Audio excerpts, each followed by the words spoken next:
নমস্কার বন্ধুরা, made journey with Abhik চ্যানেলের নতুন একটি ভিডিওতে আপনাদের সবাইকে ওয়েলকাম। আজকে আমরা যে ক্যাপসুলটি নিয়ে আলোচনা করব তার নাম হলো ইভিয়ন 400। এই ভিডিওতে আমরা জানব ইভিয়ন 400 ক্যাপসুলটি সম্বন্ধে। ক্যাপসুলটির কাজ কী, ক্যাপসুলটি কিভাবে ব্যবহার করবেন ও এর সাইড এফেক্ট কী আছে, এই সব কিছু এই ভিডিওতে আলোচনা করব। তাই ভিডিওটি প্রথম থেকে শেষ পর্যন্ত দেখার জন্য অনুরোধ রইল। তাহলে শুরু করা যাক। প্রথমে আমরা জানব ইভিয়ন 400 ক্যাপসুলটি সম্বন্ধে। ইভিয়ন 400 এটি একটি ভিটামিন ই ক্যাপসুল। এটি শরীরের ভিটামিন ই এর ডেফিসিয়েন্সি অর্থাৎ ঘাটতি থাকলে ব্যবহার করা হয়ে থাকে। ইভিয়ন 400 ক্যাপসুলটি তৈরি করেছে P&G হেলথ ল্যাব। ট্যাবলেটটি এক পাতায় 20টা করে থাকে আর দাম রয়েছে 78 টাকা। ভিটামিন ই একটি অ্যান্টিঅক্সিডেন্ট যা প্রাকৃতিকভাবে সবুজ শাক, বাদাম এবং বীজ সহ খাবারের মধ্যে পাওয়া যায়। এটি আপনার শরীরের স্বাভাবিক ক্রিয়াকলাপের জন্য গুরুত্বপূর্ণ। এই ভিটামিন ই আপনার ত্বক ও চুলের জন্য খুবই উপকারী। ইভিয়ন 400 ক্যাপসুলটি আপনার শরীরের কোষের কার্যকারিতা বাড়াতে সাহায্য করে। এবার আমরা দেখব ইভিয়ন 400 ক্যাপসুলটির উপকারিতা ও ব্যবহার।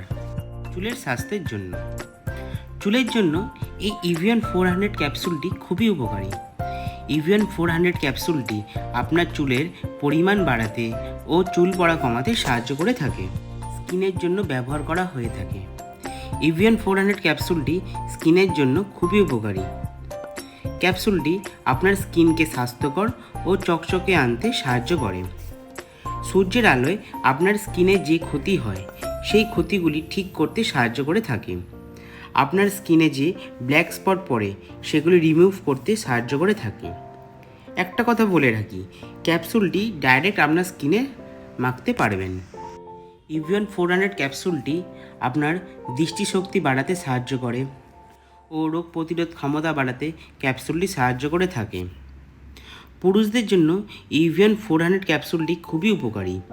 ক্যাপসুলটি মাসেল তৈরিতে সাহায্য করে ও শুক্রাণুর সংখ্যা বাড়াতেও সাহায্য করে থাকে। ক্যাপসুলটি আপনার শরীরের ব্যথা বা টান জাতীয় ব্যথার জন্য খুবই উপকারী। এবার আমরা দেখব ইভিয়ন 400 ক্যাপসুলটির সাইড এফেক্ট কী কী আছে। ইভিয়ন 400 ক্যাপসুলটিতে তেমন কোনো রকম সাইড এফেক্ট দেখা যায় না, তবে যারা অতিরিক্ত পরিমাণে ব্যবহার করেন তাদের কারোর ক্ষেত্রে মাথা ঘোরা, বমি বমি ভাব, ডায়রিয়া, ক্লান্তি এগুলি দেখা যেতেও পারে। এবার আমরা দেখব ইভিয়ন 400 ক্যাপসুলটি কাদের ব্যবহার করা উচিত না। আপনার যদি লিভারের অবস্থা ভালো না থাকে তাহলে এটি ব্যবহার করবেন না। আপনার যদি হৃদরোগ থাকে তাহলে ব্যবহার করবেন না। আপনার যদি ডায়াবেটিস মেলিটাস থাকে তাহলে এই ক্যাপসুলটি ব্যবহার করা উচিত না। এবার আমরা দেখব ইভিয়ন 400 ক্যাপসুলটি খাবার নিয়ম। ক্যাপসুলটি সাধারণত অ্যাডাল্টদের ক্ষেত্রেই ব্যবহার করা হয়ে থাকে। ক্যাপসুলটি অ্যাডাল্টদের ক্ষেত্রে রাত্রি খাওয়ার পরে একটি করে খাওয়া উচিত। তো বন্ধুরা, এটাই ছিল ইভিয়ন 400 ক্যাপসুলটি সম্বন্ধে সম্পূর্ণ তথ্য। যদি আমার ভিডিওটি ভালো লেগে থাকে বা আপনাদের কিছু উপকার করে থাকে তাহলে অবশ্যই ভিডিওটিতে একটি লাইক করবেন ও চ্যানেলটি সাবস্ক্রাইব করতে একদম ভুলবেন না।